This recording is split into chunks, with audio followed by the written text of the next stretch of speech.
जय श्री कृष्णा फ्रेंड, आपका मेरे चैनल पर हार्दिक स्वागत है। आज मैं आपको संतोषी माता की कथा सुनाऊंगी और उससे पहले अपन संतोषी माता की व्रत विधि जान लेते हैं। इस दिन सूर्य से पूर्व उठे और घर की सफाई करने के बाद पूरे घर में गंगा जल छिड़क कर शुद्ध कर ले। इसके पश्चाताप स्नान आदि से निवृत्त होकर घर के ईशान कोण दिशा में एक एकांत स्थान पर माता संतोषी की मूर्ति या चित्र स्थापित करे। पूर्व पूजन सामग्री तथा किसी बड़े पात्र में शुद्ध जल भरकर रखे। जल भरे पात्र पर गुड़ और चनी से भरकर दूसरा पात्र रखे। संतोषी माता की विधि विधान से पूजा करे। इसके पश्चात आप संतोषी माता की कथा सुने और आरती कर सभी को गुड़ चना का प्रसाद बांटे। अंत में बड़े पात्र में भरे जल को घर में जगह जगह छिड़क दे तथा शेष जल को तुलसी के पौधे में डाल दे। इस प्रकार 16 शुक्रवार का नियमित उपवास रखे। अंतिम शुक्रवार को व्रत का विसर्जन करे। विसर्जन के दिन उपरोक्त विधि से संतोषी माता की पूजा कर 8 बालकों को खीर पूरी का भोजन कराए तथा दक्षिणा व केले का प्रसाद देकर उन्हें विदा करे। अंत में स्वयं भोजन ग्रहण करे। अब शुक्रवार की कथा सुनते हैं। एक बुढ़िया थी, उसका एक ही पुत्र था।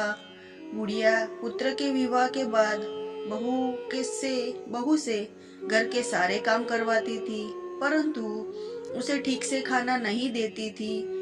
यह सब लड़का देखता पर माँ से कुछ भी नहीं कह पाता। बहू दिन भर काम में लगी रहती, उपले थापती, रोटी रसोई करती, बर्तन साफ करती, कपड़े धोती। इसी में उसका सारा समय बीत जाता। काफी सोच विचार कर एक दिन लड़का माँ से बोला, माँ मैं परदेश जा रहा हूँ। माँ को बेटे की बात पसंद आ गई तथा उसे जाने की आज्ञा दे दी। इसके बाद वह अपनी पत्नी के पास जाकर बोला, मैं परदेश जा रहा हूँ, अपनी कुछ निशानी दे दो। बहू बोली, मेरे पास निशानी देने योग्य कुछ भी नहीं है। यह कहकर वह पति के चरणों में गिरकर रोने लगी। इसके पति के जूतों पर गोबर से सने हाथों से छाप बन गई। पुत्र के जाने के बाद सास के अत्याचार बढ़ गए। एक दिन बहू दुखी हो मंदिर चली गई। वहां उसने देखा कि बहुत सारी स्त्रियां पूजा कर रही थी। उसने स्त्रियों से व्रत के बारे में जानकारी ली तो बोली कि हम संतोषी माता का व्रत कर रही है, इससे सभी प्रकार के कष्टों का नाश होता है। स्त्रियों ने बताया, शुक्रवार को नहा धोकर एक लोटे में शुद्ध जल लेकर गुड़ चने का प्रसाद लेना तथा सच्चे मन से माँ का पूजन करना चाहिए। खटाई भूल कर भी मत खाना और न ही किसी को देना। एक वक्त का भोजन करना।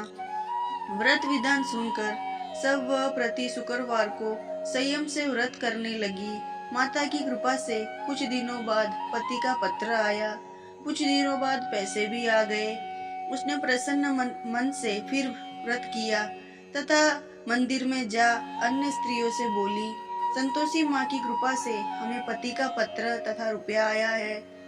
अन्य सभी स्त्रियां भी श्रद्धा से व्रत करने लगी। बहू ने कहा, हे माँ, जब मेरा पति घर आ जाएगा तो मैं तुम्हारे व्रत का उद्यापन करूंगी। रात ने उसके पति को एक स्वप्न दिया और कहा कि तुम अपने घर क्यों नहीं जाते। तो वह कहने लगा, सेठ का सारा सामान अभी बिका नहीं, रुपया भी अभी नहीं आया है।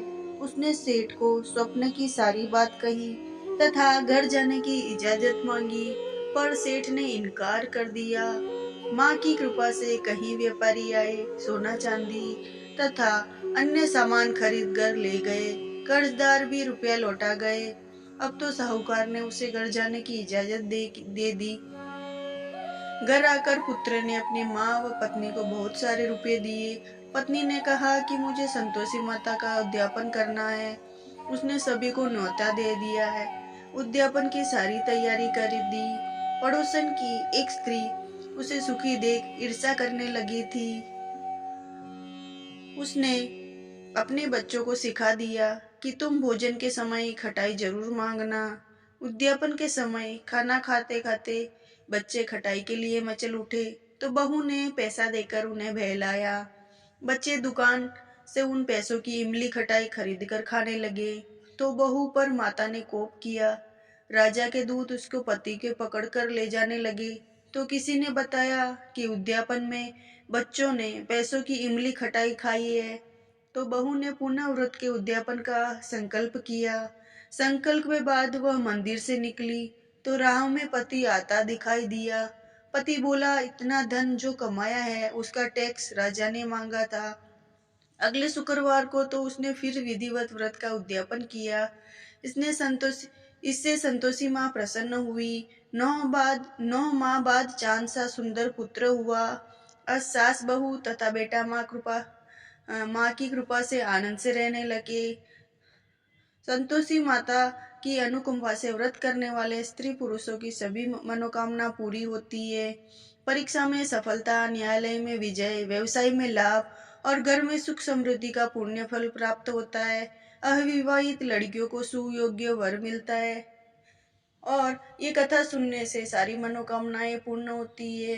और आपको अगर मेरी कथा अच्छी लगी हो तो मेरे चैनल को सब्सक्राइब, लाइक और शेयर जरूर करना। धन्यवाद मेरी कथा सुनने के लिए।